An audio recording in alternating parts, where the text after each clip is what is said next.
Parents, grandparents, you might have said this at least once when your children were young. We have too many toys in this house. It's a blessing to be able to say that, but most of these gadgets have short shelf lives as our children grow up.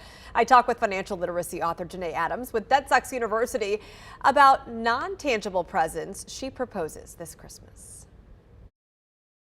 I agree that there has been times I have said that they are no longer playing with these toys that I just bought for Christmas a month ago, or these clothes have gotten too small 6 months after grandparents have bought them. And you are right, there is something that does last longer that people can actually put money into as a Christmas gift for children, and that's a 529 college savings plan. Let's talk about the parameters of the 529. What must you use it for so you won't be taxed on the withdrawal? So for those that do not know what a 529 is, it's basically a college plan that you can put after tax money inside of it so that it doesn't get taxed. Now, many people think about it as only a college savings account, but it also can be used in some cases in K through 12 expenses as well. And just as long as you use it for educational purposes, you won't be taxed on it. Yeah, and you can set it up as soon as your child has a social security number. So even as a baby, this is a great option to let it grow throughout the next 18 years or so. Once the account is established, how do you tactfully suggest asking other family members to contribute instead of, say, buying your children more Barbies or Hot Wheels?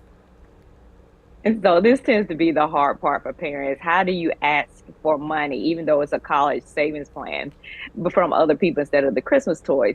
And let's take grandparents, for example. Grandparents to do anything for their grandkids. So if you tell them that you would like for them to contribute money to this plan, and in the future, it can possibly keep that grandchild from having student loan debt, you may be surprised they not only contribute to that fund, but they also buy the toys and the clothes too. Yeah, it's really a nice gift that keeps giving. What are the options with the 529 if the child decides not to go to college or use it for a private K through 12 school? And so that's usually the fear of a lot of parents, is that they saved all this money and that child doesn't want to go to college. You still have some options.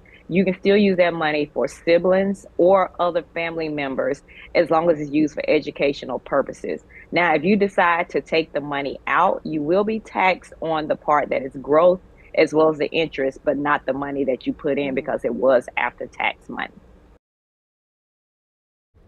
Yeah, I just changed the beneficiary on that 529 if need be. If you have a money question for Janae, check out DebtSucks University's program. I linked you there on the Good Morning Show page at WFMYnews2.com.